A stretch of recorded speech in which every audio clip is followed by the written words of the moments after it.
Again, Chris Kim here, part of the Chris One and Liam show. Fresh from a shower after a workout and watching some football. Pardon the casual attitude, but this is World Cup football. It's halftime, and they just started Cameroon against Croatia. I'll make this quick, as we saw Alex Song basically lose his mind. Don't know what happened. In pure defense, anybody who's played in competitive sports knows you've got to be half out of your mind anyway. But it is the great players who keep their composure. Song didn't. I didn't know Song was out of the Zidane school. It happens. Mandzukic plays with Bayern Munich. I've seen him play a lot. He's a handful, and he is very sneaky, and he takes his shots. Unfortunately for Cameroon, that's a tough blow to take. I don't say this game's over. 1-0 Croatia. If Croatia undersells, Cameroon has enough physical presence, even to man down, to cause problems. So if I was Croatia, I wouldn't sit back and defend. I'd try and get that second goal. So, to another extent, though, we talked about presence. Obviously, Zidane, one of the greatest players, had a problem. Wayne Rooney has a problem. Also a very good player with England. You just don't know a Song. Rooney, obviously coaches make errors on that too. 2006, look, Wayne Rooney has a temper. You try and pull him in on a leash.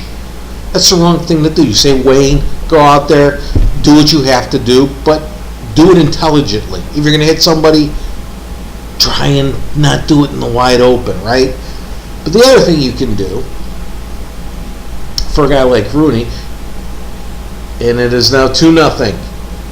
Okay, looks like Croatia went out and got it. Can't tell who scored. But getting back to Wayne Rooney, 2006, a coach puts him as the lone striker, basically in a position where you're going to get pounded from all sides. For a guy who can lose his temper, don't put him in that position. He did. He was red carded, and England played, and they played very well through a second half and two 15-minute overtimes against Portugal. 0-0, they lost in penalties. But you don't put your scorer who has a temper in a position like that. You say, go, Wayne, go out there and kick butt. But I'm going to put you in a position where you're at least somewhat protected. But that's another story. Croatia's up 2-0 now. Looks like Croatia, will be the second team. Cameroon did bring their game. They played, I thought, they showed up. They were giving Croatia a handful. They had some scoring opportunities, but now they were struggling scoring. Obviously, for them, it's do or die. So this might be an 8-0 game, or maybe Cameroon you get a goal, it's a different ball game. So the other thing is the next day in games, although I'm not sure who's playing who. It's Group C, Group D. Greece, Colombia, Cote d'Ivoire, Japan in Group C. Cote d'Ivoire and Colombia have 3 points each. Greece, Japan. I'm not sure who plays who. The Greek team I can never figure out. Obviously, the two teams who've lost need a win or at least a draw, depending on how other things come out. So, just some basic thoughts. Japan plays tough. I know they've got the one guy from Manchester United, Kagawa. Few other goalies solid, but small. Has trouble covering the net. He's not that quick. A little bit of a defensive line problem, but they play as a team. I think they'll give whoever a game. Obviously, Colombia in South America, used to the weather. And Cote d'Ivoire, this might be Cote d'Ivoire's year to get to the next round. You know, Drogba, obviously he's a big presence, but they have a good physical team. They know how to play. I expect them to win both their games. Greece never really does well in the World Cup, although this is the game where they'll come alive if they do. So it kind of right now doesn't matter. I think you got Colombia and you've got Cote d'Ivoire winning both games. They'll be going through after tomorrow. The next group's a little tougher to call. England, Italy, Costa Rica, Uruguay. I believe England plays Costa Rica. Now, yes, I have another job. I didn't look at who the squad was with England. I know most of them fairly well. I've seen them play. I'm not sure if England took... There are two players who I would take if they're willing to play no matter what until they couldn't jump. And that's either Peter Crouch or Pete Carroll. Peter Crouch is 6'9". I'm sorry, metrics. I know metrics on mileage, a little bit on liters, but I've never been good on centimeters on height. So basically, he's 6'9". Pete Carroll is 6'5" or 6'6", but he's a wide body too and very athletic. Why would I take one, if not both? Some people would say it's a waste of space. Peter Crouch, I believe, plays for Stoke City. Pete Carroll plays for West Ham. But you can't coach 6'9". You cannot coach 6'6".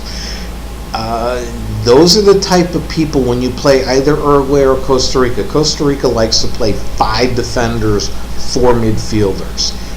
Given that all they need is a draw, they'll stack back and force you to beat them. Now, with everybody in the middle, and they're a quick physical team, you need somebody to go over the top. That's Crouch, that's Carroll. But they're only one-dimensional player. So what?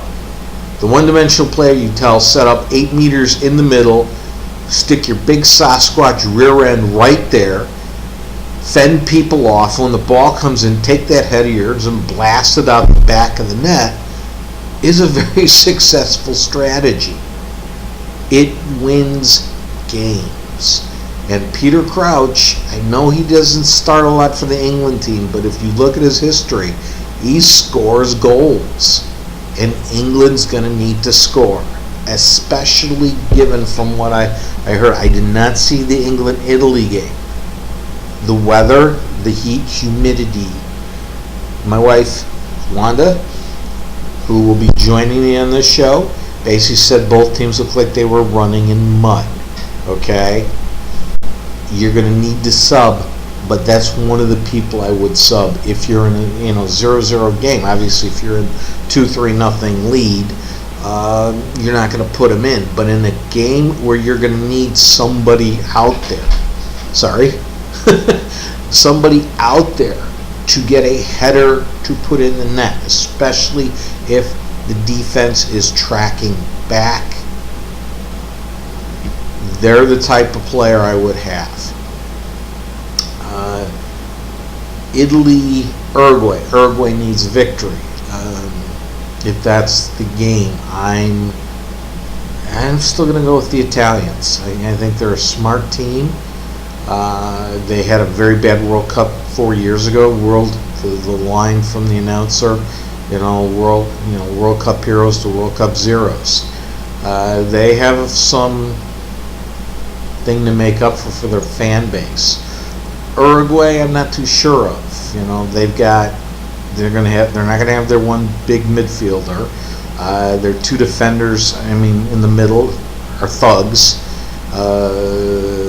Lagoon and the guy who plays with Godin plays with Athletic Madrid. They're thugs. I think the Italians, Bartelli can be a bit of a wimp, although he's a big guy. I think he wants to atone for his performance in the Euro against Spain when he was a non-factor. He's a big guy. Guys like Pirlo. Pirlo can get him the ball. It might be what I call the two-man game. If it works, it works. But Uruguay a must-win. Everybody was predicting them as the team that would probably go through in this group of death. The question is how healthy is Suarez? I am not a big fan of Suarez. Okay, he is a diver. I do not like that in the game, although it's a part of the game. I'm surprised he doesn't get more yellow cards for the call of, what do they say, simulation. However, the year he has had with putting the ball in the net and creating goals for Sturridge on Liverpool, he's somebody that Uruguay is going to need. Cavani has never been somebody I've seen who on his own does well. And PSG, he did well when he was in partnerships with Ibrahimovic or the Brazilian Lucas who played the wing, or Lavezzi, or the midfielder Matuidi, or Matuidi, depending on how you pronounce it. Cavani on his own, I have not seen prove himself. It's great skills, but on his own, he doesn't have that capability that an Ibrahimovic has, who can just pretty much as a one-man band, or Ronaldo, a one-man gang, cause havoc. He hasn't shown that.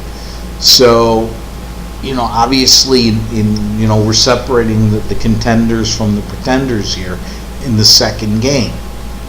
The teams that lost, we saw it with Spain. They're out now. England is very dangerous in being part English. I don't like that, but they've got to have a lot more resolve on the offense. And I love Wayne Rooney. Him on the wing doesn't make sense to me. Sturridge scored 1 goal. You're going to have to score more than 1 goal.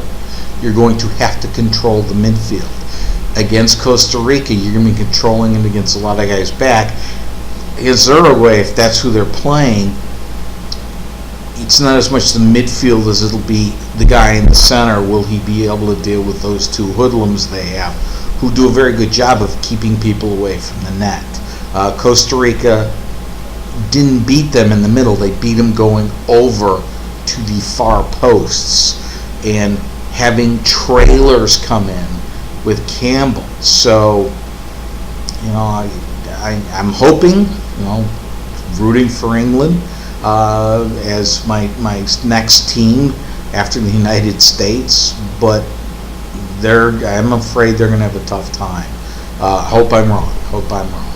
So just wanted to do a quick preview on the next matches, and as I said, I'm not sure who's playing who, but we'll see as it may sort out that we find more teams through and more teams going home over the next 2 or 3 days. So I'm going to watch the end of the Croatia game, but it looks like Croatia's going to win this one. Got to wait till the end, and happy World Cup.